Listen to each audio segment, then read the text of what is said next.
¿Cómo? Vicente, ¿no escuché? Una sopa de letras podemos hacer para pasear. La sopa y letra, bueno, no lo vamos a decidir ahora, ¿sí? No lo vamos a decir, pero traten que si ustedes quieren poner una actividad, esa actividad no sea tan sencilla, porque yo tengo que convencer al resto de los docentes también, ¿sí? Entonces, ya la otra vez me parece que no, esa propuesta no fue tanto porque se la ve como algo más sencillo, pero ustedes piensen, no lo decidamos ahora. ¿Está, Vicente? Profe, Sí, sí, profe, exactamente. Sí, sí. eh, un punto de vista personal. A ver. Yo no alcancé a hacer el crucigrama porque fui a recuperatorio, pero por ahí Ajá. considero, ¿no?, que la complejidad puede pasar más por la elaboración de los conceptos que requiere la actividad, más que la forma del juego. Por ejemplo, yo pienso que el crucigrama habrá sido re difícil coincidir las palabras, entonces por ahí los compañeros buscaron ahorrar esa complejidad en la elaboración de las preguntas y lo Ujú. plasmaron en el crucigrama, que habrá sido difícil, considero, no sé, un punto de vista. Sí. A mí me pasó al revés, porque quise buscar palabras complicadas y después yo no sabía cómo hacerle encajar. Bueno, Entonces pero tenía, no sé, no me acuerdo ahora las palabras, pero no sé, palabras larguísimas y no sabía cómo ajá, hacerle, por ejemplo, el medular. No sabía dónde meterle y estuve como 1 hora, 2 horas tratando de buscarle lugar. te creo, te creo, te creo. Hacer un crucigrama no es una tarea, no es una tarea sencilla. Pero obliga a pensar, obliga a sentarse y a manejar términos, a escribir bien. O sea, tiene muchas instancias de aprendizaje el crucigrama. Por eso era la idea. Y como había tiempo, como ustedes podían hacer las preguntas, pero hacer otra cosa, después volver a eso, entonces se pensó en ese tema del crucigrama. Los que hicieron, y Pamela, que creo que fue Pamela la que dijo que le hicieron la observación de la complejidad. ¿Hubo aprendizaje en eso, Pamela? ¿En hacer el crucigrama? Sí, igual salí mal. No, Salí ¿en mal y serio? después en el recuperatorio salí bien.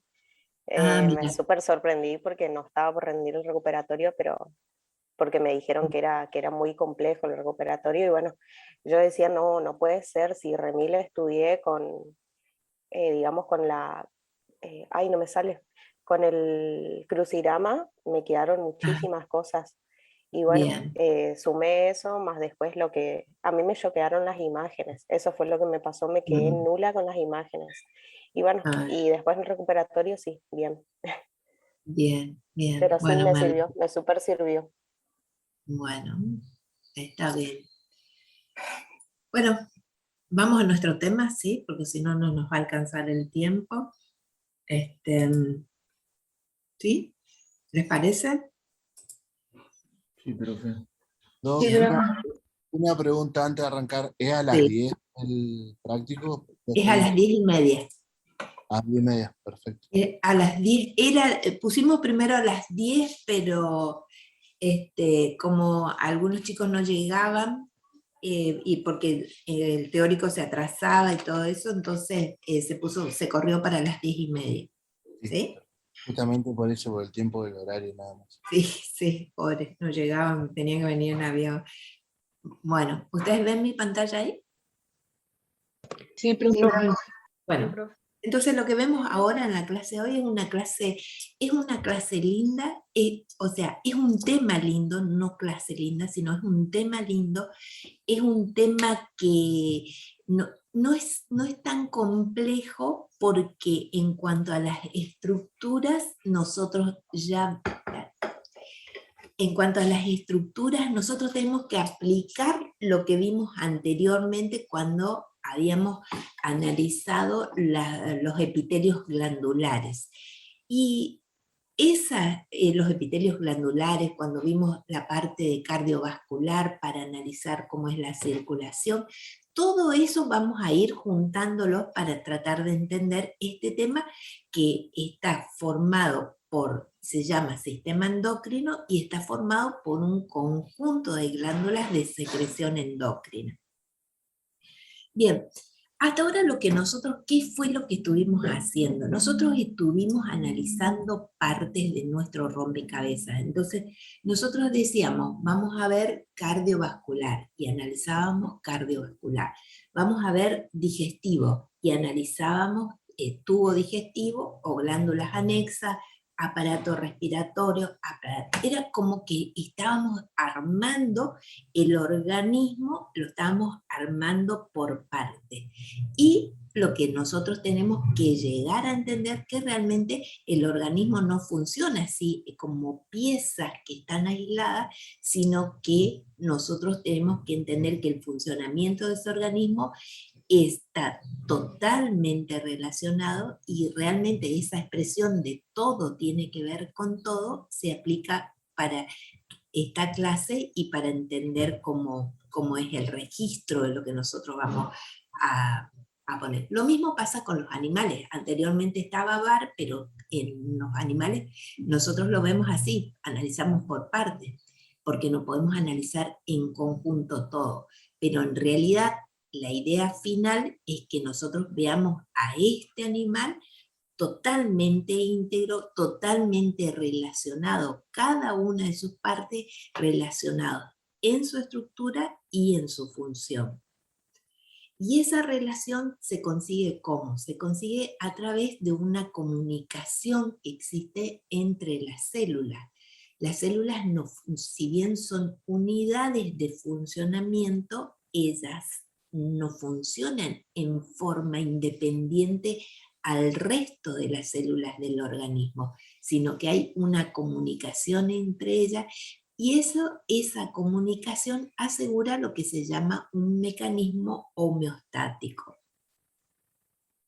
En el organismo nosotros tenemos dos sistemas integradores o sistemas de regulación.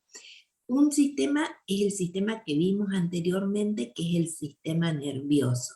Y ese sistema nervioso se maneja ¿cómo? Se maneja a través de sustancias que se llaman neurotransmisores o neuromoduladores.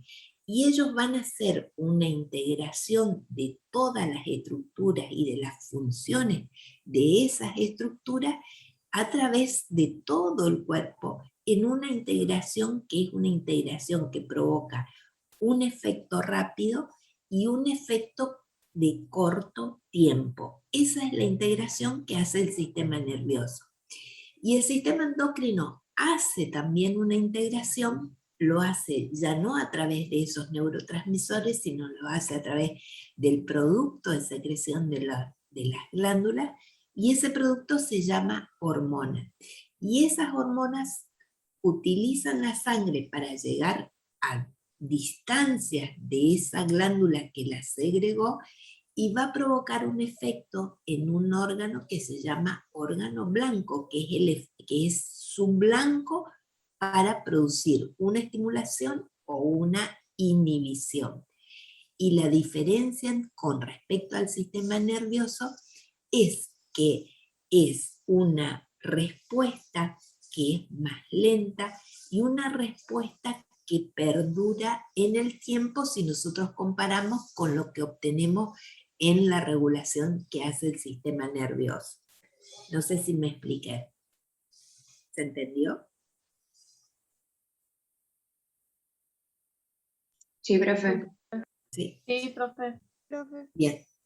Bien, entonces nosotros tenemos acá una relación entre esos dos sistemas, y hay un punto que nosotros queremos separar, lo que es sistema endocrino y sistema nervioso, y hay un punto que se nos empieza a complicar, porque hay estructuras que uno no sabe si ponerlas dentro del sistema nervioso o dentro del sistema endocrino.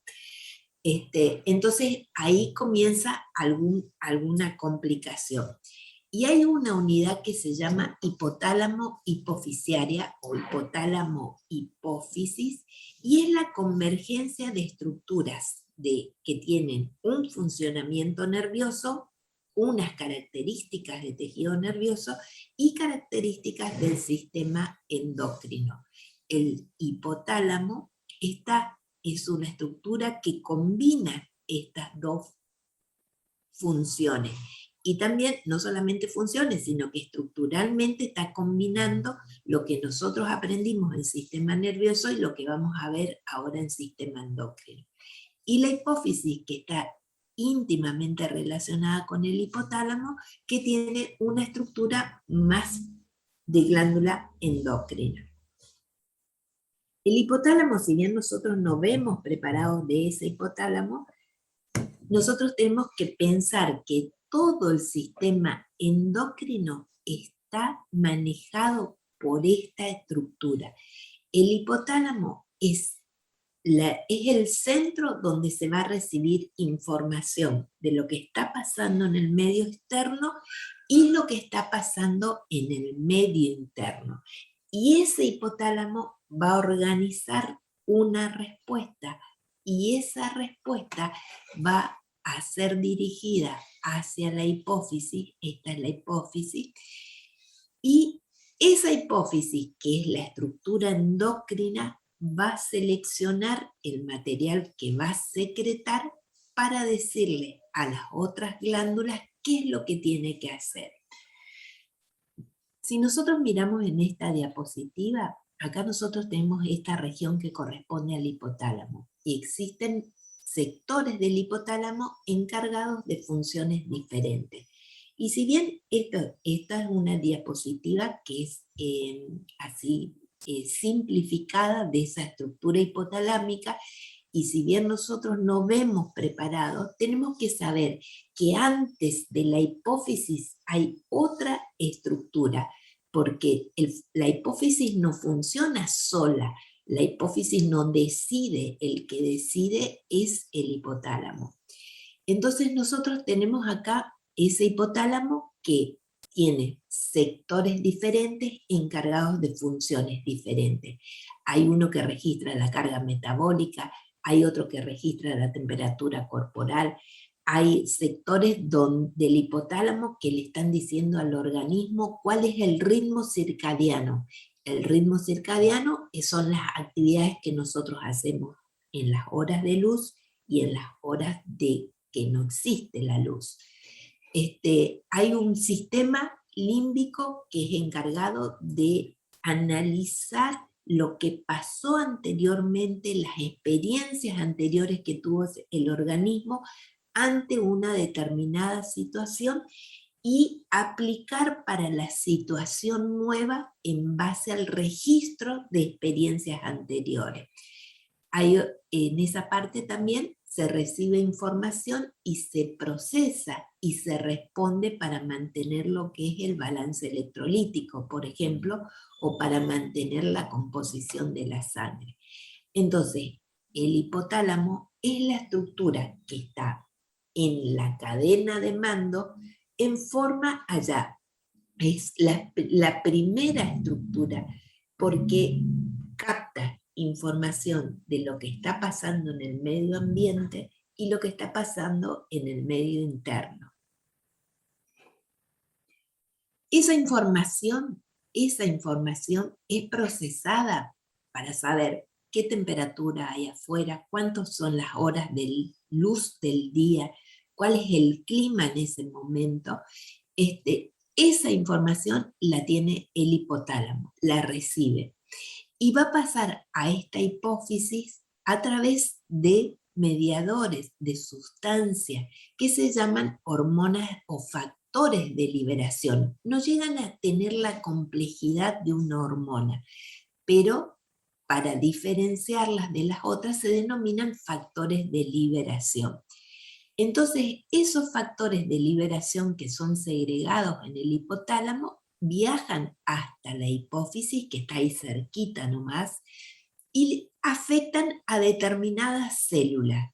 Y cada una de las hormonas que se producen acá en la hipófisis van a ser liberadas, si es que existe el estímulo del factor de liberación que viene del hipotálamo.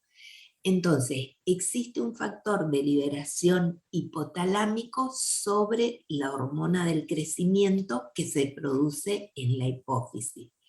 Existe un factor hipotalámico, un factor de liberación hipotalámico sobre la hormona hipofisiaria que estimula a la glándula tiroides, que sale de acá, ¿sí? Sale de acá, pero va a salir de acá si la información que le manda el hipotálamo es para que sea liberada.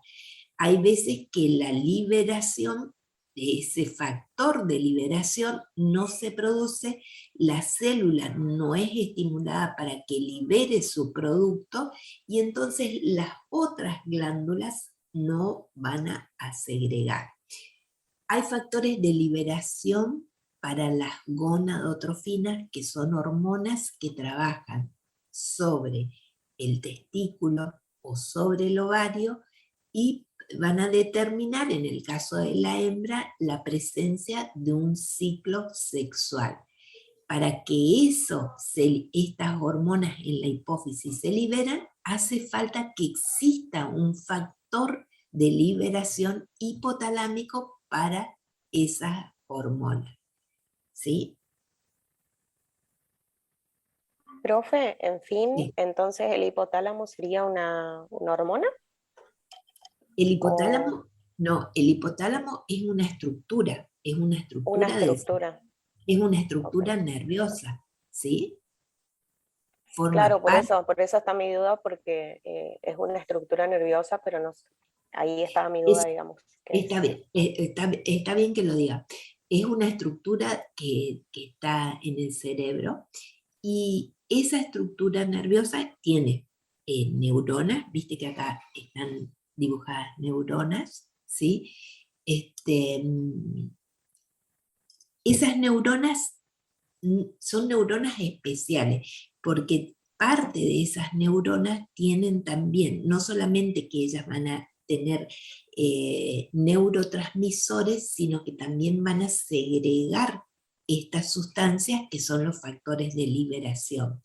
Y era un poco lo que yo intenté decirles, que hay un punto donde las estructuras nerviosas y endocrinas no se pueden separar. Yo no puedo decir que sea totalmente nervioso, porque si es totalmente nervioso no va a poder secretar estos factores de liberación, porque estos factores de liberación no son mediadores esos mediadores que nosotros vimos que viajan en el axón y van y estimulan, sino que son mediadores que son segregados a la circulación y esa circulación llega acá a la hipófisis. ¿Sí? Sí, profe. Entonces, el hipotálamo es una estructura que combina características del sistema nervioso y del sistema endocrino. ¿Sí? ¿Y qué segrega para influir sobre la hipófisis? Segrega factores de liberación que cada vez que ustedes ven en una denominación, en una sigla, la presencia de esta R, significa liberación en inglés. Entonces ustedes no confunden la hormona del crecimiento que se llama GH. Por ejemplo, la GH se forma acá, que es la hormona de crecimiento. Ahora, para que salga esta hormona del crecimiento de la hipófisis y actúe sobre los huesos que nos van a permitir a nosotros crecer en alto, tiene que haber un factor de liberación que le permita esta hormona.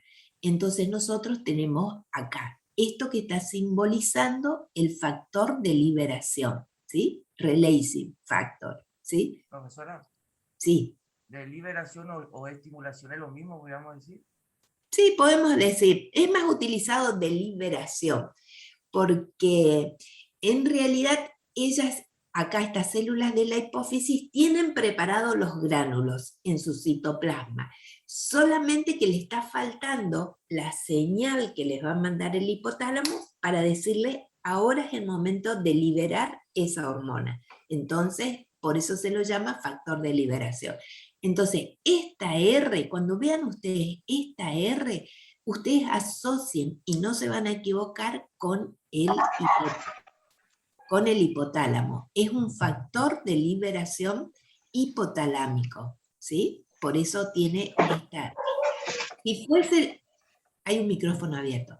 Si fuese esta hormona, si yo tuviera la denominación de GH, es hormona hipofisiaria, ¿sí? Pero si tengo RH en la denominación, quiere decir que ya es un factor de liberación hipotalámico. ¿De acuerdo? ¿Sí? Sí, profe. Cada una de las hormonas que están acá en la hipófisis tienen un factor de liberación que sale del hipotálamo. Si no está ese factor, la hormona no puede ser liberada. Bueno, en esto también es una diapositiva que tal vez ya la vimos anteriormente, pero es para reafirmar y para traer acá al presente lo que teníamos allá en la memoria archivado. Acuérdense que una secreción endocrina es la que viaja a través de la sangre y es la hormona, es una estructura es una cadena de aminoácidos un poco más compleja, pero no solamente la actividad de las células está influida por esas hormonas, sino las que viajan por sangre, sino que hay una célula que puede influir sobre la actividad de las células próximas en una secreción que se llama secreción de tipo parácrina. La misma célula puede hacer que su propia secreción regule su actividad y esa forma de regulación se denomina autocrina. Y la neurocrina es la que utilizan las células nerviosas. Eso como ejemplo de comunicación de células. Lo pueden hacer a través del sistema nervioso, lo pueden hacer a través de la secreción endocrina, lo pueden hacer a través de la secreción parácrina, que es una célula influyendo sobre las células vecinas, o su propia actividad ser regulada por esa secreción. Las hormonas, por ahí es tal vez más simple agrupar, porque cuando uno agrupa trata de simplificar. Hay grupos de hormonas que se llaman hormonas esteroides. Siempre ustedes van a encontrar en los libros hormonas esteroides. ¿Y qué son las hormonas esteroides? Son las hormonas que salen a partir de un grupo químico que es del colesterol, de un núcleo, y se segregan diferentes hormonas. Esas hormonas esteroides son, por ejemplo, el cortisol, los estrógenos, la progesterona, la testosterona. ¿Y por qué las agrupamos? Porque las células que sintetizan las hormonas esteroides son células que tienen características parecidas entre ellas. Y esas características parecidas entre ellas son el desarrollo de un aparato, de un retículo endoplásmico liso, de mitocondrias muy grandes y de tener presencia de lípidos en su citoplasma.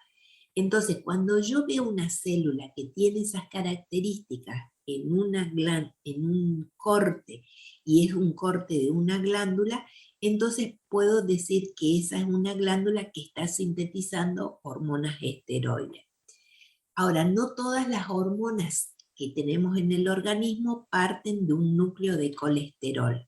Hay otro grupo grande de hormonas que se llaman no esteroides, y ahí depende de la estructura que tienen, se las clasifica en hormonas proteicas, glucoproteicas o péptidos. Y ahí tenemos nosotros los distintos ejemplos de esas hormonas. Y las características de las células que secretan hormonas no esteroides están más concentradas en un desarrollo de un aparato de Golgi, de un retículo endoplásmico de tipo rugoso, de vacuolas en su citoplasma y una gran cantidad de mitocondrias, pero estas mitocondrias no son tan grandes como pasa con estas células. Entonces, el agrupar nos facilita un poquito tratar de razonar. Las hormonas trabajan como, ¿qué quiere decir que una hormona modifique la actividad de un órgano blanco? Esa hormona va a estimular o va a inhibir la actividad de la célula donde va a actuar. Y esa hormona en esa célula, en esa estructura, puede tener receptores en la superficie de la membrana plasmática, que son estructuras o proteínas que se llaman proteínas integrales de membrana, que obran como receptor. Entonces viene la hormona, se conecta con el receptor, ese receptor origina dentro del citoplasma de la célula una serie de reacciones sobre moléculas que están acá en este citoplasma y originan una respuesta que se llama respuesta de segundo mensajero. ¿Y por qué se considera que la hormona es el primer mensajero? Y ese segundo mensajero es el que produce cambios a nivel de la estructura celular. Y hay otras hormonas que no necesitan receptores en la superficie de la célula, sino que van a actuar directamente, ellas pueden entrar a la célula y van a actuar sobre todo en estructuras nucleares, ¿sí? Y esas estructuras nucleares van a cambiar su metabolismo o su actividad y van a, que se ve reflejado, por ejemplo, en la síntesis de proteínas. ¿Esto varía su velocidad para actuar o no? ¿Cómo? ¿Esto varía su velocidad de funcionamiento? ¿Puede ser? Varía. Sí, varía. Tiene mucho que ver con su forma de actuar y con el tiempo que demora para actuar, ¿sí? Porque es lo que se llama es originar una cascada de reacciones, ¿sí? Uno toca a otro, otro toca y así va amplificando la respuesta. Bueno, en el hipotálamo, en esa unidad hipotálamo-hipofisiaria, nosotros tenemos que considerar que la comunicación entre esas estructuras hipotalámica y la hipófisis, hay algo que es sumamente importante, que es lo que se llama un sistema porta.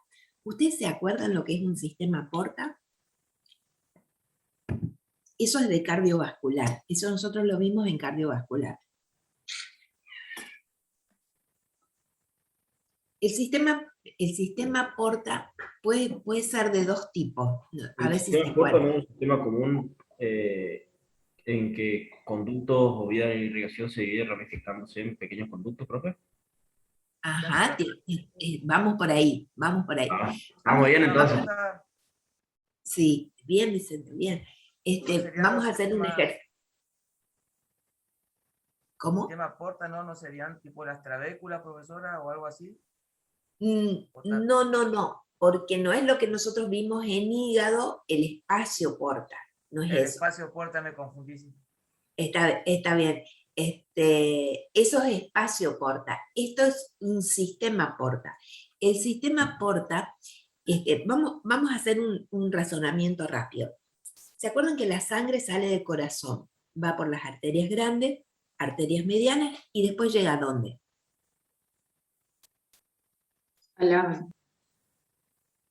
¿A dónde? A los capilares. Antes de llegar a los capilares, ¿llega a dónde? Después de las arterias elásticas, arterias musculares, ¿qué viene? ¿Arteriolas? Muy bien, viene arteriola. Y después llega a los capilares. Y después de los capilares, ¿a dónde va? ¿A las vénulas? Va a las vénulas. Muy bien, va a las vénulas. Y después de las vénulas, ¿a dónde va? ¿A las venas medianas? Muy bien. Perfecto. El sistema porta, que son sistemas que aparecen en algunas regiones del cuerpo, como por ejemplo es el sistema porta hipotalámico hipofisiario, es un sistema que se caracteriza por tener dos lechos capilares seguidos, continuos. Entonces, venía la arteriola, los capilares. Hay una vénula y en el sistema porta, en vez de seguir a una vénula de mediano calibre, se capilariza otra vez. a ese que está, viene capilares, vénulas y vuelve a capilarizarse. Eso es un sistema porta. Hay un doble lecho capilar. Si acá en el medio hay una vena, a ese sistema porta se llama porta venoso. Pero si en esta estructura hay capilares, hay arteriolas y hay capilares otra vez, a ese sistema se llama sistema porta arterial. ¿Sí? ¿Se acuerdan de eso? Profe, disculpe, eso era cuando vimos la parte de corazón, que nosotros dibujábamos salía, digamos, por las arterias y volvía a entrar por las venas, pero tenía como una red de capilares. Exactamente. Todos tienen una red. Viene a las arteriolas, se capilariza y vuelve por vénulas. En general pasa eso. Pero el concepto de sistema porta es capilar, vénula, capilar otra vez. Hay una doble capilarización. A veces hay una arteriola en vez de una vénula, entonces capilar, arteriola y capilar. Y después es vénula, ¿sí? Ese es el concepto de sistema porta. Acuérdense, porque eso asegura el funcionamiento entre la hipófisis y entre el hipotálamo y la hipófisis. Entonces nosotros acá en nuestra lista de órganos que tenemos para explicar el sistema endocrino, nosotros tenemos que poner acá primero de todo al hipotálamo, la hipófisis, a la glándula pineal, a la glándula tiroides, a la paratiroides, al páncreas, a la glándula adrenal, a los ovarios y a los testículos. Estas dos últimas estructuras que segregan hormonas son órganos que están en el aparato reproductor, que nosotros hoy no lo vamos a analizar, pero lo tenemos que mencionar porque forman parte del sistema endocrino. El ovario va a tener una estructura que segrega estrógenos y segrega progesterona, que son las hormonas propias de la hembra. Y el testículo tiene células que van a segregar la hormona propia del macho, que es la testosterona. Entonces, forman parte del sistema endocrino. La hipófisis tiene unas hormonas que van a actuar directamente sobre el ovario y sobre el testículo para que ellos produzcan esas hormonas. Y en el hipotálamo hay factores de liberación que permiten que la hipófisis segregue esas hormonas para estimular al ovario y para estimular al testículo. Entonces, esta secuencia, así como ustedes ven acá, es como la tienen que imaginar. La hipófisis tiene hormonas que van a actuar sobre estas estructuras para que estas estructuras a su vez secreten su propia hormona. Bueno, acá vemos la hipófisis. La hipófisis es esa estructura que está conectada con el hipotálamo y nosotros vemos, es una glándula muy pequeñita que está en una depresión, que siempre es fácil acordarnos porque tiene un nombre particular, está en una depresión de un hueso que se llama hueso efenoide y esa depresión se llama silla turca. Esa hipófisis está conformada por una parte que se llama lóbulo anterior y otra parte que se llama lóbulo posterior. En el lóbulo anterior, a su vez, hay una denominación que ustedes van a encontrar que se llama, voy a ordenarme. Esas dos porciones son diferentes entre ellas. ¿Por qué? Porque embriológicamente tienen origen diferente. No es lo mismo esta parte que yo estoy viendo acá, que se denomina adenohipófisis, a esta otra parte que está acá, que es la neurohipófisis. Una parte es una estructura parenquimatosa, donde veo células con características de células epiteliales de secreción endocrina, y esta es una estructura nerviosa que está formada por ¿quién? Ustedes pueden ver acá, ¿quién está acá? Están las fibras nerviosas. Las fibras nerviosas es lo mismo que decir los axones de las neuronas que están acá arriba. Acá están los cuerpos neuronales y acá vienen los axones. Forman las fibras nerviosas, que son fibras nerviosas amielínicas. Entonces, esta neurohipófisis tiene una estructura diferente a lo que se denomina adenohipófisis. ¿Por qué? Porque embriológicamente ellas se originan de partes diferentes. Vamos a decir, vemos enseguida. No encontramos fibra nerviosa en la adenohipófisis, solamente... No, tiene también una inervación, no es que no tiene inervación, pero es la estructura principal en el caso de la neurohipófisis está dado por los axones de las fibras, por los axones de las neuronas que están en la parte superior. ¿Sí? Sí, sí. Bien. Bueno, entonces acá nosotros teníamos una parte que se denominaba adenohipófisis y una parte que se denominaba neurohipófisis, que tienen orígenes diferentes. Acá tenemos nuestro hipotálamo y acá tenemos lo que se denomina el lóbulo anterior de la hipófisis, que está formado por una parte que se llama pars distalis, que es esta que está acá, una pars intermedia, que es esta franja que está acá, ¿sí? Y una pars que se denomina pars tuberalis, que es esta que asciende acá hacia el hipotálamo. Y en la parte posterior, en el lóbulo posterior, está formado por lo que se denomina la pars nervosa, que es donde nosotros vamos a encontrar esos axones, y por una parte que sube, ¿sí? Que se conecta, que se estrecha así anatómicamente, que se denomina infundíbulo. Y a ese infundíbulo también vamos a añadirle la estructura esta que sigue, que se llama eminencia media. Entonces, ahí nosotros tenemos lo que es el lóbulo anterior y el lóbulo posterior. Otra vez, el lóbulo anterior formado por esta parte que se llama distalis, intermedia y tuberalis, y el lóbulo posterior formado por la pars nervosa y esto que se denomina infundíbulo. Ahora, cuando yo junto el infundibulum y esta parte que se llama tuberal, pars tuberalis, va a formar lo que se llama el tallo infundibular. ¿Estamos? Sí, profe. ¿Puede Bien. mostrarme la imagen anterior? Sí.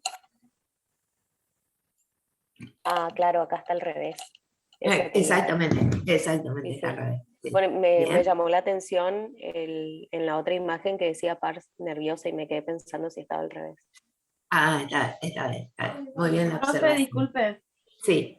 ¿qué se unía con qué para formar el tallo infundíbulo? El infundíbulo se une la pars tuberalis, ¿sí? Y no, para formar el tallo infundibular se une el infundíbulo y la pars tuberalis, ¿sí? Sí, gracias.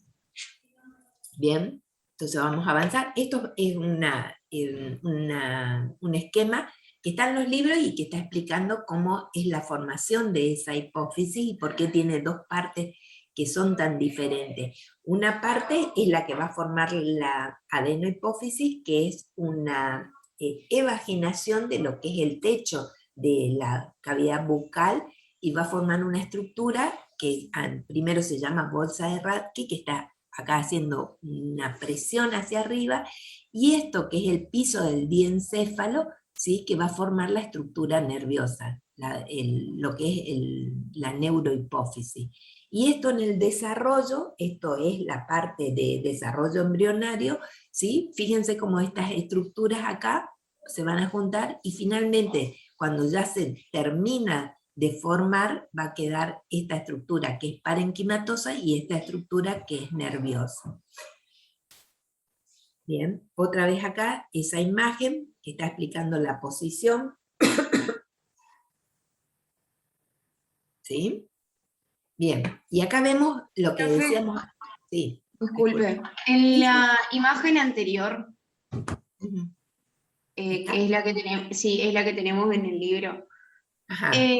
A mí no me queda claro, digamos, usted nos había dicho recién que tenía 2 partes. ¿Esto es una de las partes o la verdad que no entiendo, digamos, se ve A ver, diferente? que tenía 2 partes que de la hipófisis estamos hablando. Sí, que tenía una parte nerviosa y que venían de 2 ramas diferentes de la Claro. embriología. Pero no entiendo si esto es uno solo o si son los dos y... No, acá ya están los dos, acá ya están los dos juntos. Acá, todo esto que está acá en color claro corresponde a la parte nerviosa, ¿sí? Esto. Y esto es la parte parenquimatosa. Esto es lo que sale de esta parte, de la antigua bolsa de Rathke que se está plegando y está envolviendo acá a la parte nerviosa. ¿Sí? Esto se mantiene en la diapositiva siguiente, se mantiene con esta coloración. No sé si me estoy explicando, ¿sí? Sí. ¿Se puede decir que la parte adenohipófisis siempre va a ser más grande que la neurohipófisis? Y eso un poco depende de la especie. Ahora les voy a mostrar unos dibujos, depende de la especie. También esa proporción que existe puede variar un poco, ¿sí? Esto es una imagen tomada de humano, ¿sí? Pero a ver, si creo que tengo una diapositiva, enseguida les muestro una diapositiva para ver, para mostrarles cómo puede cambiar. Pero fíjense, histológicamente como la imagen de la estructura va a cambiar. Esto es el lóbulo posterior, que uno lo ve y ya ve que la estructura tiene alguna característica de estructura nerviosa, ¿sí? Y esta es la parte anterior, es lo que vamos a ver después en los preparados, y es donde se van a formar la mayoría de las hormonas que salen de la hipófisis, ¿sí? Esto que ustedes están viendo acá, y que está representado acá en este dibujo. ¿Está? ¿Sí? ¿Lo ven diferente? ¿Pueden verlo diferente? Sí, profe. Sí, profe. Bueno, miren acá, es lo que en base a lo que preguntaba la compañera anteriormente, y cómo este es en el caso, esa es la imagen que veíamos en el caso del hombre, y en el rumiante que se parece bastante, un poquito mayor, pero hay proporciones que van o disposiciones que están un poquito diferentes de acuerdo a la especie. Fíjense acá cómo esto, y acá en el caso del perro la parte nerviosa queda envuelta por la parte de la porción distal. ¿Sí? Entonces depende de la especie un poco la anatomía también. Bueno, esto era lo que decíamos anteriormente con respecto al sistema porta. Hay una capilarización, acá se forman unas venas, vénulas en realidad, y después se vuelve a capilarizar. Y eso es la base del funcionamiento que tiene, y eso asegura una rápida comunicación entre las estructuras. Otra vez el sistema porta. Eso fíjense, porque en general, o sea, el funcionamiento de las estructuras está asegurado por esa vascularización. Hay un plexo capilar, se llama plexo capilar superior, acá en la zona del tallo, y un plexo capilar secundario, sobre todo en la parte de la neurohipófisis. Y la adenohipófisis no tiene una vascularización directa, unos vasos arteriales que le llegan directamente, sino que se va a nutrir por los vasos que se ramifican a partir de los vasos estos que estamos viendo acá de los plexos. Bueno, vamos a la parte de la adenohipófisis. ¿Qué es lo que vamos a ver en los preparados hoy? En la adenohipófisis, en la pars distalis, nosotros vamos a tener esa estructura parenquimatosa que estuvimos mencionando recién. Si yo pongo el microscopio y con mayor aumento en esta región, voy a ver que existen células que son muy parecidas entre ellas en cuanto a la coloración, pero no en cuanto a la morfología. Son células en general, son células piramidales o poliédricas que tienen un núcleo grande. En algunas, depende de la coloración, podemos ver el nucleolo presente, y las células tienen muchos gránulos en su citoplasma. Ahora, esos gránulos no se colorean todos iguales. Entonces nosotros vamos a ver células que tienen gránulos que se colorean en forma acidófila, y vemos estas células grandes así, con núcleo grande, nucleolo presente, ¿sí? A estas células se las llama células acidófilas. Y estas otras células que tienen gránulos que se colorean con los colorantes, se colorean en forma basófila, o sea, azulada. Y también vemos estas células que no se colorean. Ahora, si nosotros pensamos, fíjense, voy a demorarme acá. Estas células, fíjense que son parecidas a estas otras células. Lo que cambia es la coloración. Y son parecidas a estas también, ¿sí? Lo que cambia es la coloración. En esa parte de la pars distalis, toda la población celular, nosotros podemos dividir en células que se colorean y en células que no se colorean. El 50% son células que se colorean, el otro 50% es células que no se colorean. Ahora, de este 50%, el 40% de las células se colorean en forma acidófila, se las ve así, con este tono. Y el 10% restante se las ve así. Y el otro 50% no se colorea. A esas células que no se colorean se llaman células cromófobas. Y a las que se colorean se llaman células cromófilas. ¿Sí? Ahora, sí, Disculpe, José. ¿cómo se llaman las células que no se colorean? Cromófobas. ¿Sí? Con B larga. Hay un consenso general en pensar que todas estas células son células semejantes, son células parecidas. Y estas células que no se colorean son células que no tienen gránulos en su citoplasma, porque esos gránulos ya se fueron liberados. Entonces no pueden tomar el colorante y por eso se las ve sin color, ¿sí? Entonces son células que están en un estado de posterior a la liberación de sus gránulos de secreción. Bien. Fíjense que acá alrededor son grupos de células, grupos, acá en este que no se colorean se ven mejores todavía, son grupos de células que están rodeadas por una fina red de fibras reticulares y también de vasos sanguíneos, porque las glándulas endocrinas necesitan una vascularización abundante.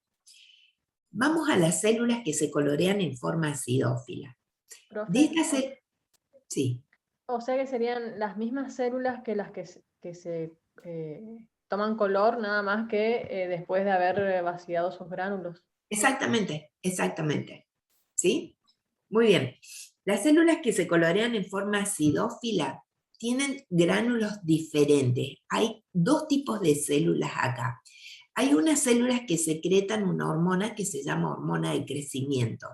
Y hay otras células acidófilas que secretan una hormona que se llama prolactina.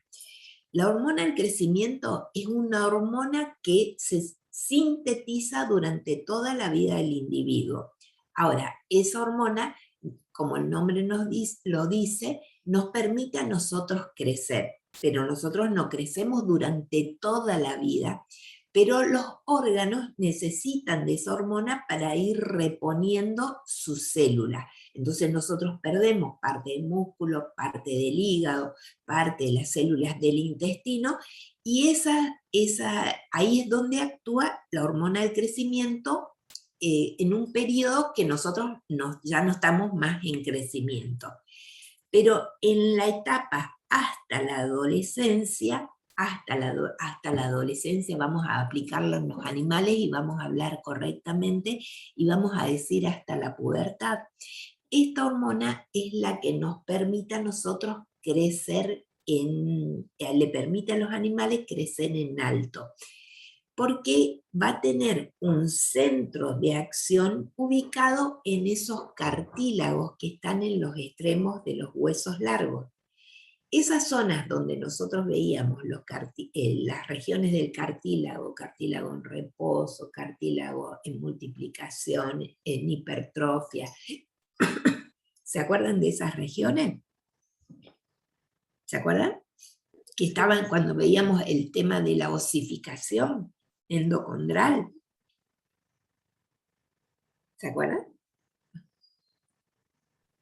Chicos. Sí, profe. Bueno, esa hormona va a actuar en los huesos largos, en los extremos de los huesos largos, y va a favorecer la multiplicación. Muchas veces esa hormona no trabaja sola o no trabaja directamente, sino que trabaja con otra hormona que se llama IGF.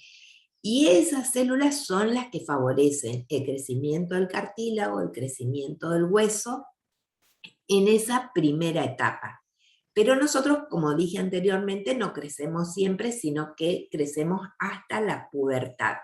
Porque en la pubertad comienza a aparecer la secreción de los estrógenos, la secreción de la testosterona, un poco más tardía, y esa secreción de esas hormonas sexuales hace que el cartílago cierre su etapa de crecimiento. Entonces nosotros ya no podemos crecer más en altura. Nuestros animales, cuando entraron en la pubertad, pararon de crecer en alto, ¿sí? La longitud paró de crecer. Sin embargo, la hormona del crecimiento, vuelvo a repetir, se va a secretar durante toda la vida del individuo, cumpliendo funciones específicas para el crecimiento de los órganos. Y la hormona prolactina es una hormona importante que se secreta también y que va a actuar ¿dónde? Va a actuar sobre la glándula mamaria. Y va a actuar sobre la glándula mamaria de un animal en gestación. Y va a favorecer el desarrollo de los conductos en la glándula mamaria, el desarrollo de los alvéolos de la glándula mamaria, y es el que va a favorecer la actividad de síntesis de la leche. ¿Sí? ¿Esa hormona de dónde sale esa prolactina? Va a salir de estas células acidófilas. Ahora, la prolactina es una hormona que nosotros la asociamos a la lactación. En otras especies que no son animales mamíferos, que no tienen glándulas mamarias, como por ejemplo los peces, esta prolactina existe también, pero tiene otra función. Y ella va a trabajar, por ejemplo, facilitando lo que se llama la osmorregulación, controlando la cantidad de agua que entra al cuerpo de los peces, para hacerlo en forma simplificada la explicación. Entonces, no es que no existan las otras especies que no son mamíferos, sino que tienen otras funciones. En términos generales, porque existe también en las aves, y ellos no tienen glándula mamaria. En términos generales, esta hormona, la hormona del crecimiento y la prolactina, tienen funciones anabólicas. ¿Eso qué quiere decir? Que favorece la multiplicación celular, favorece el crecimiento, favorece la síntesis de proteínas. Eso quiere decir efecto anabólico.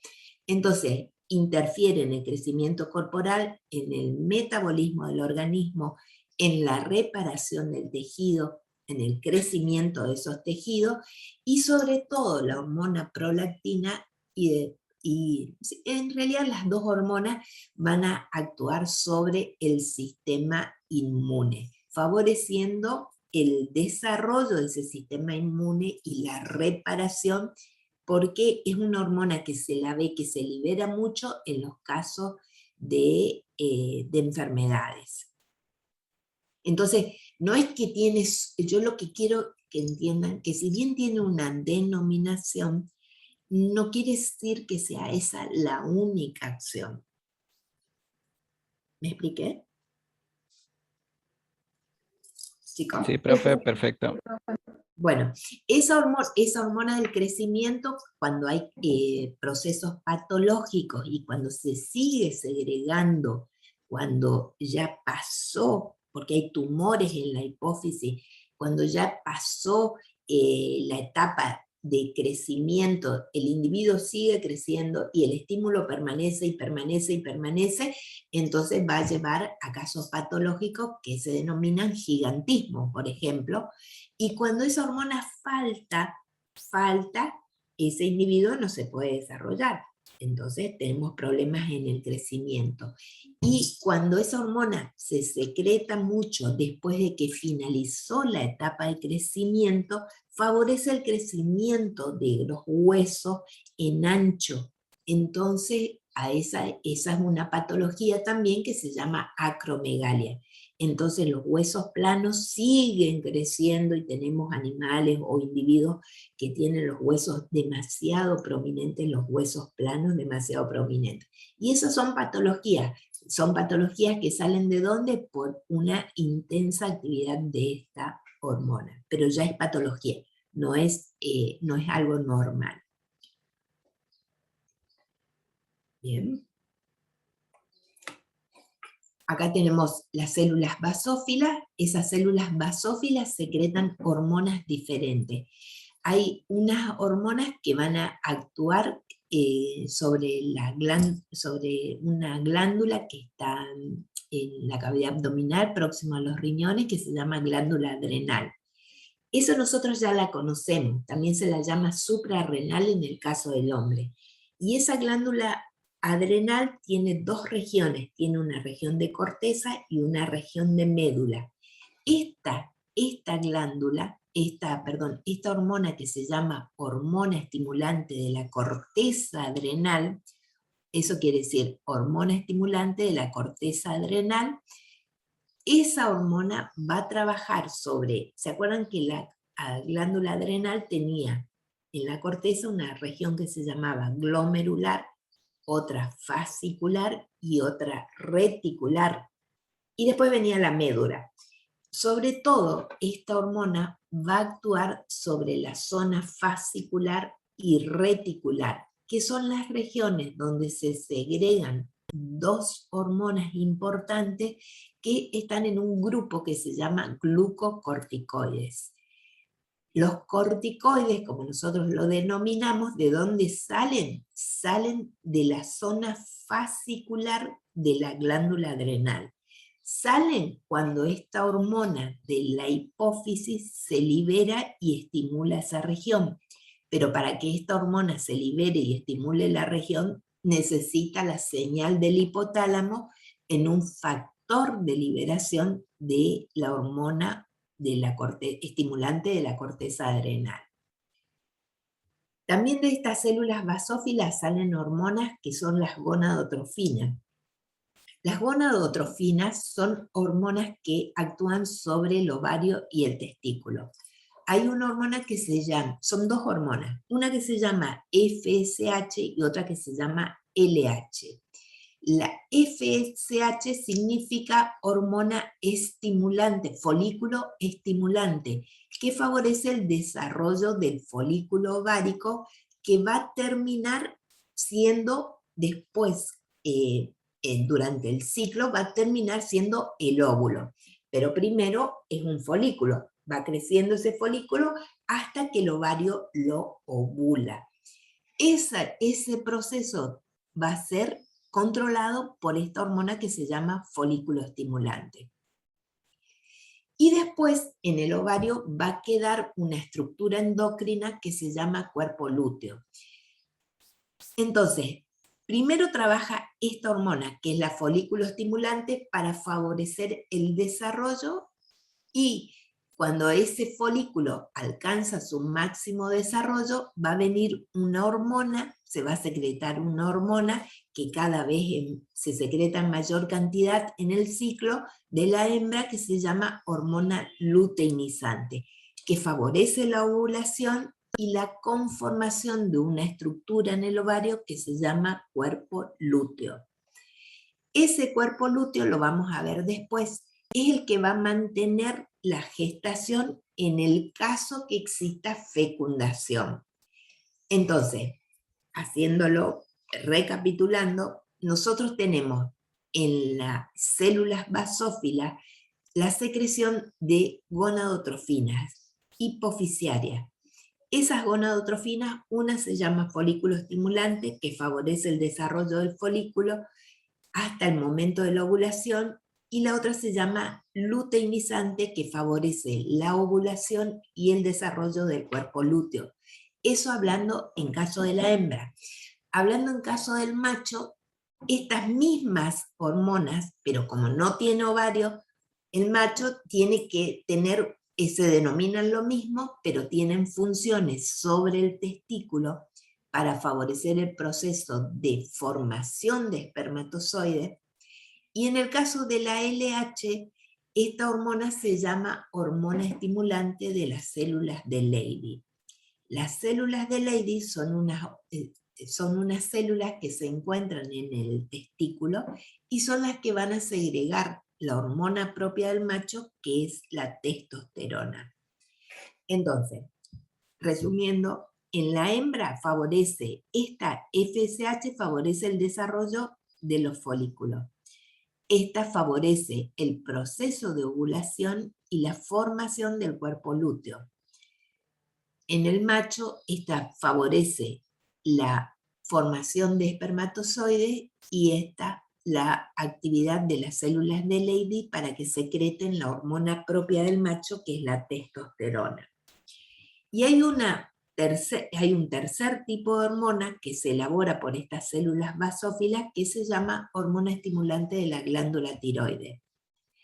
Esta hormona estimulante de la glándula tiroides se va a liberar si hay factor de liberación del hipotálamo. ¿Y dónde va a actuar? Va a actuar sobre las células de la glándula tiroides para que ellas secreten la hormona que produce la glándula tiroides, que es la T3 y la T4. ¿Sí? En la parte intermedia de la hipófisis se segrega vamos primero a la estructura. La estructura son estos folículos, así como parecidos a lo que nosotros veíamos en la hipófisis, pero hay un sector en el medio de la pars nervosa y la adenohipófisis que se llama pars intermedia. Y esa pars intermedia tiene esta estructura folicular, ¿sí? O se llaman quistes también. Y acá se segrega una hormona que se llama hormona estimulante de los melanocitos. Los melanocitos, ustedes tienen que recordar, son células que estaban ¿dónde? En la piel, entre las células del epitelio estratificado. Y son células que segregan, que tienen en su citoplasma, tienen los gránulos de melanina. Esos gránulos de melanina son los que los melanocitos le pasan a las células, a los que se llaman queratinocitos, y esa melanina le ofrece protección contra los rayos ultravioletas a la piel. ¿Se acuerdan de eso? Sí, profe. Bien. Esa hormona estimulante de los melanocitos, esos melanocitos son controlados por esta hormona que está acá en la parte intermedia. En los animales inferiores, como nosotros decimos, a estas especies, por ejemplo, en los anfibios, en los reptiles, son células, los melanocitos, cuando ellos recogen todos sus gránulos de melanina, les permite ¿qué? Les permite cambiar de color rápidamente. Entonces, eso, y le permite camuflarse. Entonces, eso le asegura una sobrevida a ese animal cuando está en un peligro. Nosotros eso no lo podemos hacer, pero estos animales sí lo pueden hacer. Recogen rápidamente y cambian de color. ¿En base a qué? Porque juntan todo el pigmento que tienen distribuido, lo juntan y ese animal les permite ese cambio de coloración rápido.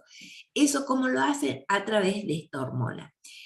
También se sospecha que esta es una hormona que tiene funciones en las especies superiores, vamos a decirlo, que tiene funciones antiinflamatorias. ¿Estamos? Bueno, este es un gráfico que también está en los libros, mostrando cuál es la actividad de las hormonas que estuvimos mencionando recién, ¿sí? Voy un poquito más rápido, pero si ustedes quieren hacerme una pregunta, me paran.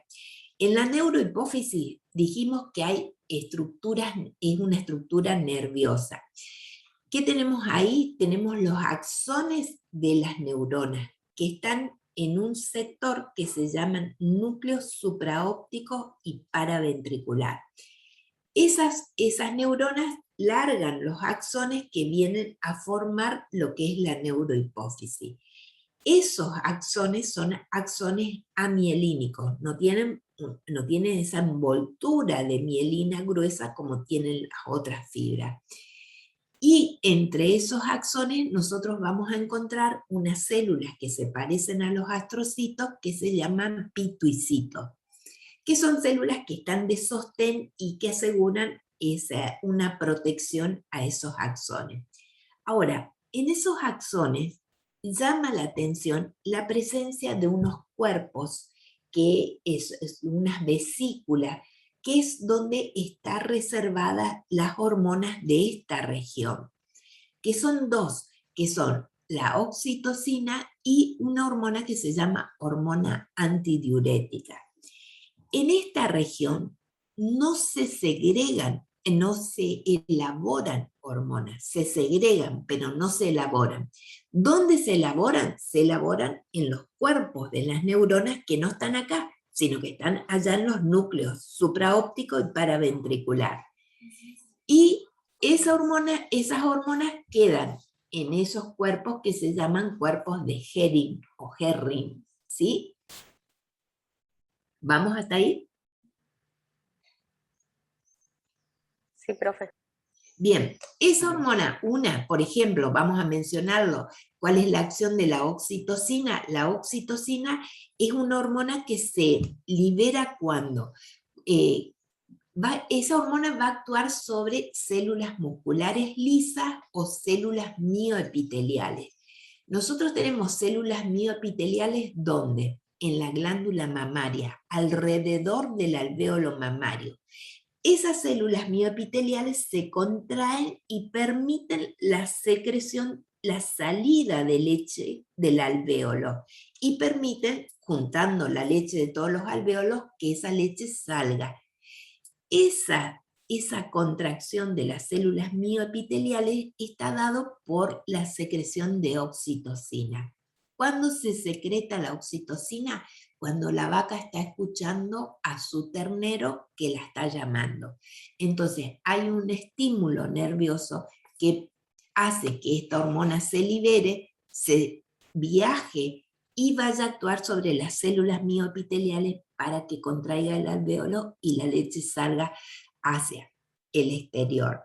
Si hay un proceso de estrés, esta hormona no se va a segregar y esa leche va a estar en el alvéolo, pero no va a salir. Por eso es el manejo que se tiene que hacer de los animales en una producción láctea, que tiene que ser un manejo lo más tranquilo posible para que esta hormona pueda ser liberada. No es la única acción que tiene, porque ella también va a actuar sobre la musculatura lisa del útero, y eso es lo que va a permitir que en el momento del parto las fibras musculares lisas que forman el útero se contraigan y se produzca el nacimiento. Y esta otra hormona que se llama hormona antidiurética, el nombre lo está diciendo, tiene la función de disminuir la diuresis. La diuresis, ¿qué es? La formación de orina. Trata de concentrar la orina, y entonces, porque va a actuar ¿dónde? Va a actuar sobre los túbulos del riñón. Y entonces esos túbulos del riñón van a absorber una una mayor cantidad de agua, entonces el agua queda retenido en el organismo. Eso pasa cuando el organismo necesita conservar agua, cuando hay una pérdida de sangre, por ejemplo, en el organismo, hay una disminución del volumen y entonces trata de recuperar ese líquido. Esa es una de las funciones que tiene esta hormona antidiurética. Y también va a producir una contracción de la musculatura lisa que hay en los vasos sanguíneos. Cuando hay una pérdida de sangre, por ejemplo, lo que hace es tratar de cerrar todas las vías de salida de líquido del organismo, entonces, y tratar de aumentar la presión sanguínea, y entonces contrae las fibras musculares que están en la pared. ¿Sí? No sé si me expliqué. Sí, pero entonces, tenemos que, justo eso iba a preguntar, ¿qué tenemos que, digamos, qué tenemos que tomar como para el parcial? Porque son muchas hormonas. Son muchas hormonas, pero traten de concentrarse sobre todo en la estructura, ¿sí? En la estructura. En acá, ¿qué hay en la neurohipófisis? Ustedes tienen que saber que hay fibras nerviosas amielínicas y células que se llaman pituicito, que tienen una estructura semejante a los astrocitos que veíamos en el tejido nervioso y que están separando y protegiendo a esas fibras. Y en esas fibras lo que hay son unos cuerpos, hay unos gránulos de secreción que se llaman cuerpos de Henry, y ahí está la hormona reservada, ¿sí? ¿Amén? Sí, profe, perdón. No, está bien, está bien. Bueno, vamos a la glándula pineal. La glándula pineal, fíjense la ubicación que tiene acá. La glándula pineal es una glándula que tiene una estructura muy parenquimatosa. Tiene células que se llaman, acá, acuérdense que se llaman pinealocitos, ¿sí? Esta es una glándula que a nosotros nos va a estar regulando lo que se llama el ritmo circadiano. Nosotros tenemos, hay actividades del organismo que se realizan en las horas de luz y actividades que se realizan en las zonas en las horas de menos luz. O sea, actividades metabólicas me refiero. Entonces, esa es la hormona que, como ella se entera que hay menos luz o más luz, entonces porque ella va a tener una información que va a estar donde hay una conexión entre la retina, las fibras que salen de la retina, que van al nervio, ese nervio trabaja con el hipotálamo y las fibras nerviosas llegan hasta esta glándula. Esta glándula, que tiene esos pinealocitos, segrega una hormona que se llama melatonina. Esa melatonina se segrega en mayor cantidad cuando las horas luz disminuyen. Esto también tiene que ver con el ciclo sexual de la hembra, porque hay hembras que van a estar ciclando cuando hay menos, cuando en época de invierno, como son los ovinos, las ovejas, por ejemplo, que ellas entran en el ciclo sexual reproductivo cuando las horas luz disminuyen. Y hay otras especies que lo hacen cuando aumenta la cantidad de horas luz, como es, por ejemplo, la yegua. Entonces, nosotros vamos a tener la secreción de esta hormona que sale de esta célula, que conforman aproximadamente el 95% de la glándula, que se llaman pinealocitos. No son las únicas células, porque hay otras células que también se parecen a los astrocitos, que están separando y nutriendo a esas células, a esos pinealocitos. Y también aparecen estas estructuras que se ven acá, ¿sí? Que son estructuras concreciones calcáreas que se llaman acérbulos de la glándula pineal, que estas son estructuras de depósito de sales de calcio que nos permiten a nosotros localizar el órgano a pesar de que no se sabe cuál es la función exacta o el motivo exacto por qué se produce este depósito. Este depósito va aumentando con la edad del individuo y aparecen a partir aproximadamente de unos momentos antes de la pubertad y comienzan a ser cada vez más numerosos y cada vez de mayor tamaño. Entonces, ¿qué sale de esta glándula? Una hormona que se llama melatonina. Y es la que informa al cuerpo que ya es de noche, en el caso del hombre estoy hablando, que ya es de noche, se van reduciendo algunas actividades de la célula, va aumentando la secreción de otros productos, y eso es lo que se llama ritmo circadiano. Hay un ordenamiento en las actividades. Es como un reloj natural, ¿sí? Exactamente, exactamente, esa es la palabra, muy bien. Bueno, acá están las células parenquimatosas, acá están los gránulos, esos que mencionábamos recién, está, y acá está la función que tiene la hormona. Bien, Profe, ¿sí? pero eso se puede ver alterado por la luz artificial, ¿no?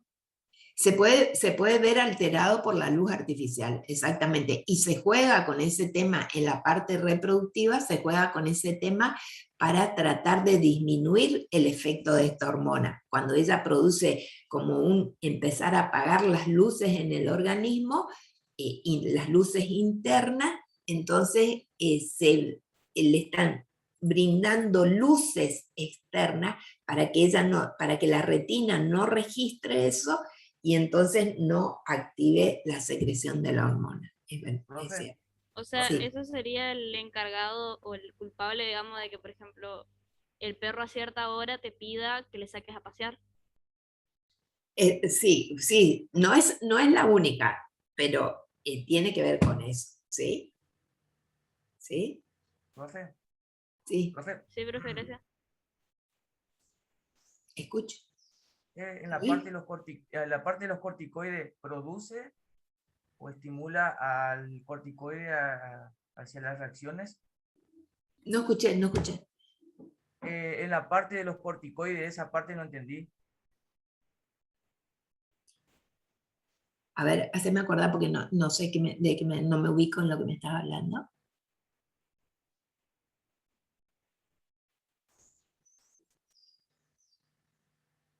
José Luis, me perdí un poquito porque estaba pensando en otra cosa, me perdí un poquito, ¿me podés ubicar? En la diapositiva, la anterior a esta, donde está mostrando dónde producen las hormonas. Ahí está, a ver. La anterior, profe. ¿Anterior acá, a esta? Sí. Ajá. Esta. Anterior a esta, profe. ¿Anterior a esta? ¿Esta? Ahí creo que sí. Anterior. Pero no importa.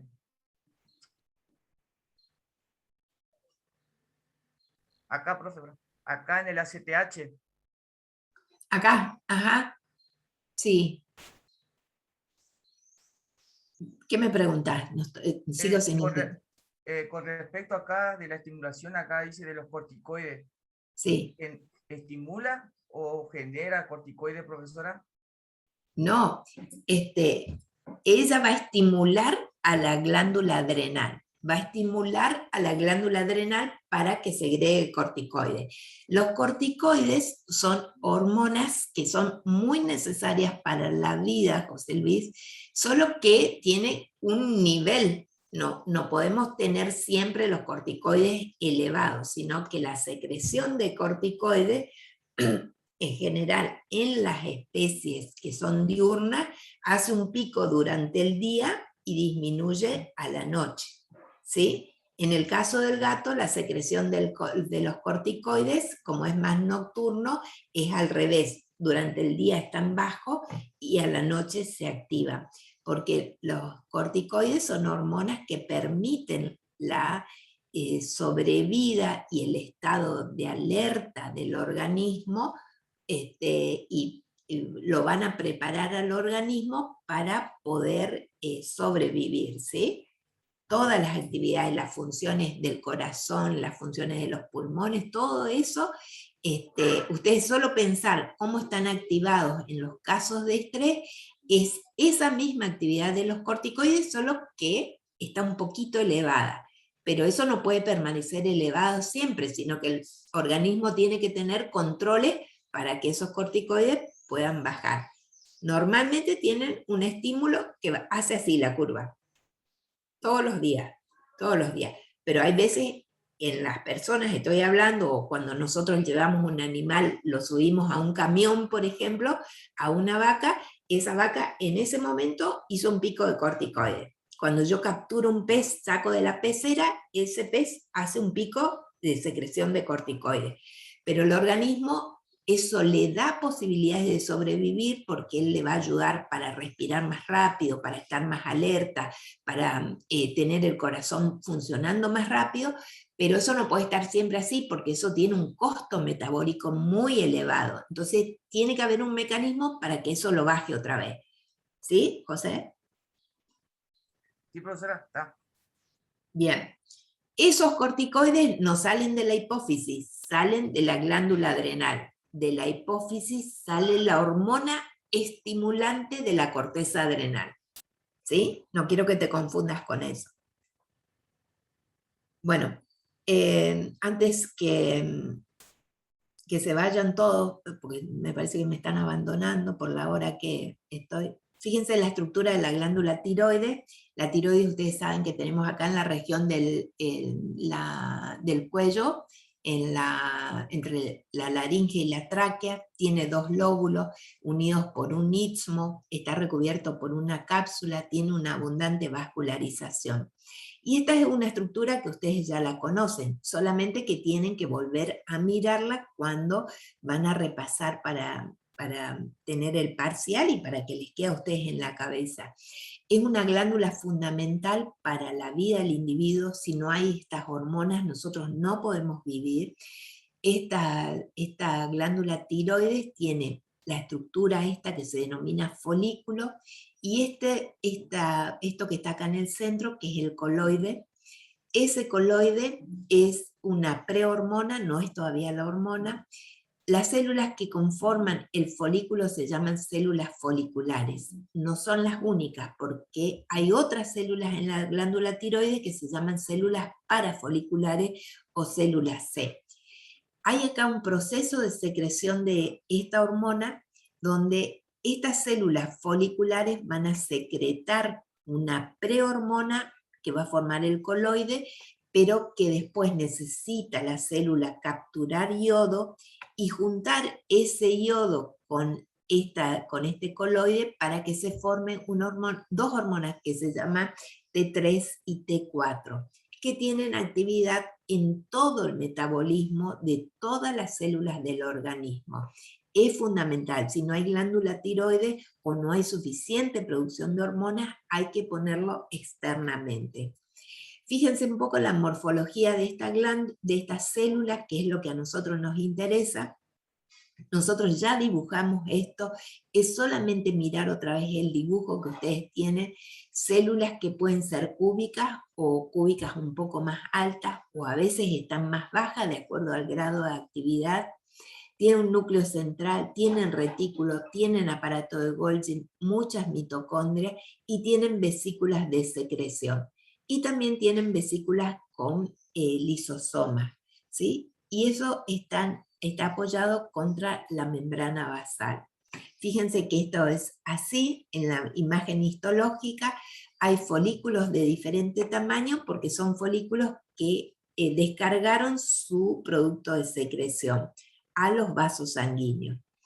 Acá está otra vez, nosotros acá vemos esas células, acá entre un epitelio y otro está la membrana basal, acá está el proceso de secreción de la hormona, ¿sí? Es solamente interpretar que hay una secreción que no está completa, todavía no es una verdadera hormona, sino que necesita la célula capturar yodo, ponerlo acá, juntarlo con esa prehormona para que sea la verdadera hormona, y otra vez vuelve a ingresar al citoplasma de la célula y busca los vasos sanguíneos que están acá en la periferia.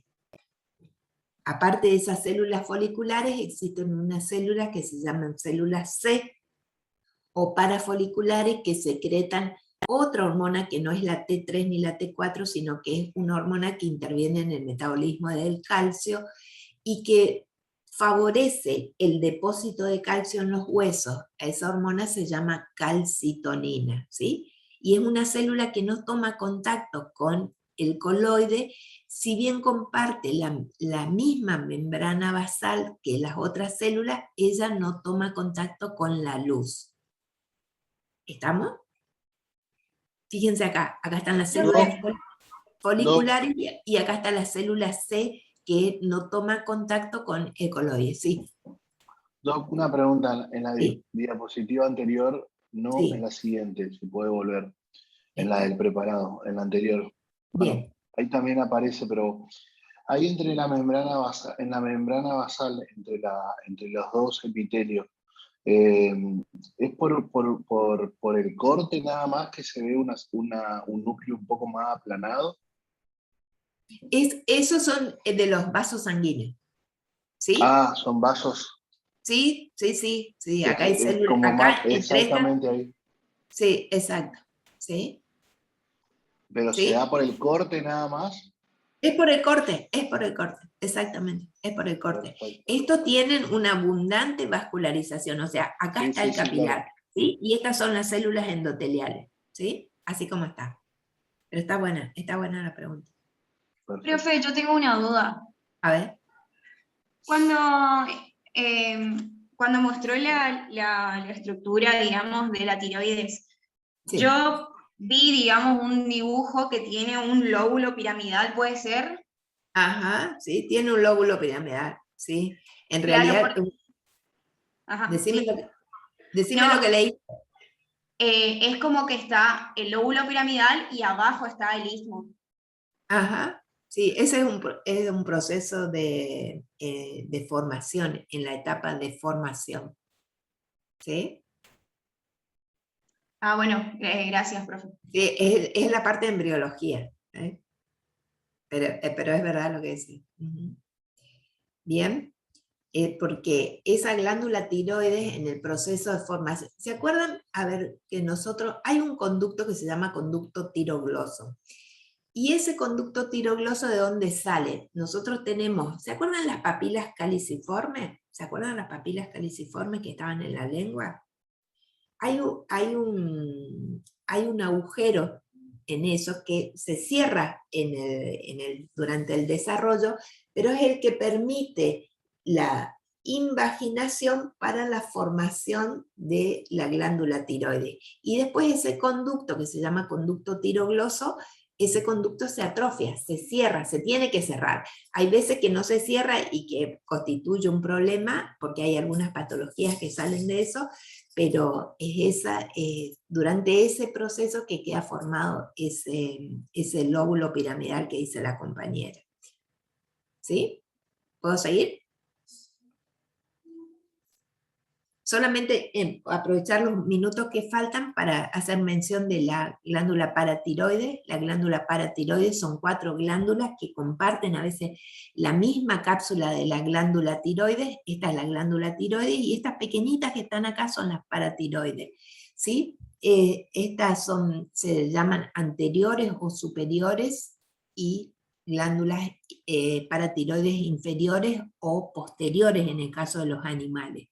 Tienen una cápsula tejido conectivo, esa cápsula se invagina y divide en forma bastante irregular a la glándula, y en esa glándula nosotros vamos a encontrar células, muchas células que se llaman células principales, y que son la mayoría, que son células pequeñas, más bien pequeñas o medianas, y que tienen un núcleo redondeado, que tienen muchos gránulos de secreción en el citoplasma, y que tienen grados diferentes de actividad. Y otras células, que son las células muy grandes, que son más escasas, que son prácticamente, fíjense, el doble de las células estas principales, se llaman células oxífilas. Bueno, ¿cuál es la función que tiene la glándula paratiroides? Es elaborar una hormona que se llama paratormona, que interviene en el metabolismo del calcio también, o sea, pero en forma contraria a lo que le hacía la calcitonina de la glándula tiroides. ¿Y qué hace esta glándula, esta hormona, perdón? Actúa sobre unas células que nosotros ya la conocemos, que se llaman osteoclastos. Los osteoclastos eran los macrófagos del hueso, y le dice al macrófago del hueso, el organismo está necesitando calcio. Entonces el macrófago, ¿de dónde va a sacar? Va a sacar calcio, que es la mayor reserva de calcio del organismo, el que está en el hueso. Entonces se va a producir un proceso de reabsorción del hueso. Y también es una hormona que trabaja sobre los riñones, favoreciendo impidiendo la eliminación, manejando de alguna forma el control de esa sustancia, y también trabaja sobre el intestino, interactuando con la vitamina D, y por eso también tiene que ver con la absorción. O sea, tiene 3 mecanismos de acción. Básicamente lo que nos tenemos que acordar, tal vez no sea en nuestra materia todos los mecanismos de acción, pero sí que la hormona esa es la paratormona. La paratormona tiene una acción contraria a la calcitonina. La calcitonina favorecía el depósito, y la paratormona lo que hace es favorecer la liberación de calcio hacia la sangre, sobre todo trabajando sobre los osteoclastos, ¿sí? Acá está la hormona paratiroidea o paratormona, y tiene estos 3 mecanismos de acción: trabajar sobre los osteoclastos, aumentar la actividad de la absorción de la vitamina D en los riñones, ¿sí? Y favorecer la absorción de calcio en los túbulos renales. ¿Estamos? ¿Chicos? Sí, profe. Profe, una consulta. Sí. Las parótidas son las que se inflaman cuando tenemos papera, ¿no? No. No. Cuando tenemos papera nos inflaman las parótidas. ¿Sabes cuál es que escucha, dijiste bien. Parótida es la glándula salival, ¿sí? Creo que se me hizo una ensalada, profe. Sí. No importa, hasta yo dudé, porque yo te empecé a decir que no, pensando en el tema del día. Pero sí, las glándulas parótidas son las glándulas salivales, las glándulas salivales serosas. Y esas, cuando tenemos papera, se inflaman, pero esas son del tubo digestivo, son de la cavidad bucal. Estas son las que son paratiroides, ¿sí? El nombre parecido. Sí, Ahora, perdón, profe, me confundí. no pasa nada, hasta yo dudé en un momento, te empecé a contestar y después me ubiqué en lo que me decía. Pero está perfecto. Parótida son glándulas salivales. Y por eso cuando tenemos papera, ¿qué es lo que le da el médico a los chicos cuando tienen papera? Que mastiquen chicle, que mastiquen cosas secas, porque eso estimula la secreción de la glándula y eso hace también que se desinflame, pero eso es glándula salival, ¿sí? ¿Secreción exócrina? Eso es secreción exócrina, muy bien, Lucas.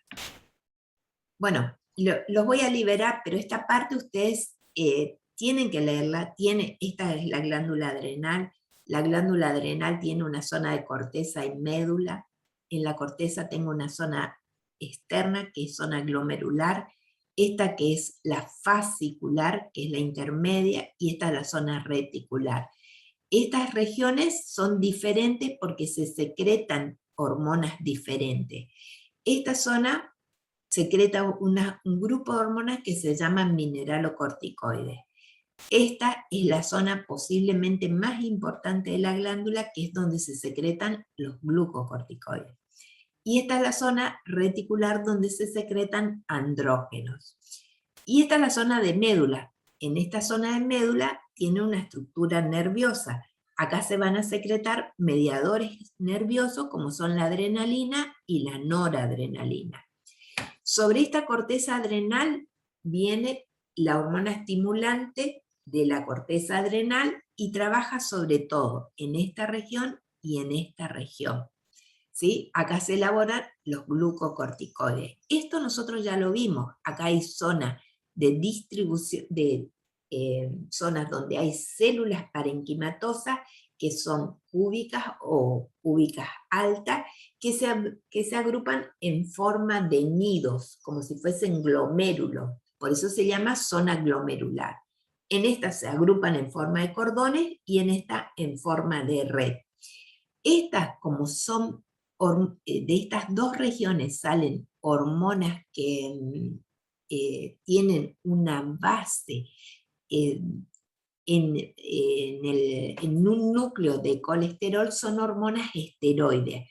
Entonces, las células tienen características como dijimos allá al principio. Son células grandes, claras, que tienen mucho retículo endoplásmico liso, que tienen muchas mitocondrias grandes y que tienen muchos lípidos en su citoplasma. Y aparecen claras como si fuesen agujeritos en el citoplasma, y por eso a las células se las llama también espongiocitos. Bueno, este es el proceso de formación embriológico, que ustedes ya lo vieron en la clase de embriología, cómo se forma. Acá está nuestro espongiocito, mitocondrias grandes, retículo endoplásmico liso, vesículas de secreción, y gotas de lípidos en el citoplasma que le da como si fuese que tiene agujeritos y por eso se llaman espongiocitos. La circulación,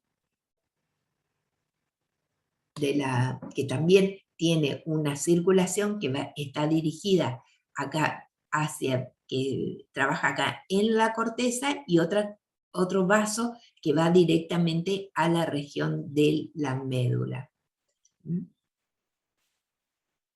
Bueno, acá están las hormonas que se secretan en las dos regiones. En la zona de la médula se secretan, hay unas células ganglionares y otras células que se denominan células cromafines, y esas son las que van a elaborar las dos hormonas que se secretan en la médula, que son la adrenalina y la noradrenalina. Acá están, bueno, eso ustedes lo ven en los libros, pero solamente fíjense, como para dar un conocimiento, fíjense la función que tiene la hormona, pero sobre todo no se olviden de registrar la estructura histológica. El páncreas ustedes ya lo conocen, ¿sí? El páncreas endocrino. El páncreas era una glándula mixta, tenía por un lado ácidos serosos que secretaban el jugo pancreático, secreción exocrina. Y la parte endocrina son los islotes de Langerhans conformados por distintos tipos celulares. Los más importantes son los que se llaman células alfa y células beta. Las células beta elaboran una hormona fundamental para la vida, que es la insulina, que interviene en el metabolismo de los hidratos de carbono, de las proteínas, de los lípidos. ¿Sí? No solamente son esas las hormonas que salen del páncreas, sino que hay otros grupos de células que elaboran hormonas que actúan sobre todo en el tubo digestivo. Creo que es la última. Bueno, perdón este retraso, disculpen. ¿Me quieren hacer alguna pregunta? Sí, los que están atrasados con el práctico, sí, vaya, rápido. Bueno, perdón el retraso. Chicos, cuéntenme. ¿Me quieren hacer alguna pregunta? Profe, yo quiero hacer una pregunta, pero no con respecto a la clase. Yo tengo el práctico ahora a las 10:30 y quería saber si es necesario llevar guardapolvo. No, no hace falta. No hace falta. Trae barbijo nomás, ¿sí? Bien, gracias. ¿Pero estás acá cerca? Porque ya estás. Estoy a la vuelta. Bueno, dale, vení corriendo entonces. ¿Listo? Bueno, chicos, los que quedan, ¿me dicen? ¿Alguna pregunta? ¿No? No, pero se Profe, entendió muy en bien. glándulas suprarrenales, Solo se secretan hormonas no esteroides, ¿sería? Por lo que vi ahí, las hormonas no son esteroides, ¿no? Son esteroides. Son esteroides. Los glucocorticoides y los andrógenos son hormonas esteroides. ¿Sí? Ah, sí, me quedó Justamente, claro. justamente Como Lucas, decía adrenalina y eso, pensé que eran no esteroides, bueno, entonces se eso, secretan las no, dos. no, espera. Eso, adrenalina y noradrenalina son en la médula de la adrenal. Ah, en la corteza están las esteroides, en la médula son las no esteroides, ¿sería? Exactamente. ¿Sí? Gracias. ¿Está? Bueno, piensen lo que les dije con respecto al parcial, no se olviden. Y díganme. ¿Está? ¿Nos vemos? Saludos. Adiós, profe, gracias. Chau, chau, Hasta chicos. luego. Chau, chau. Que estén bien. Chau, chau.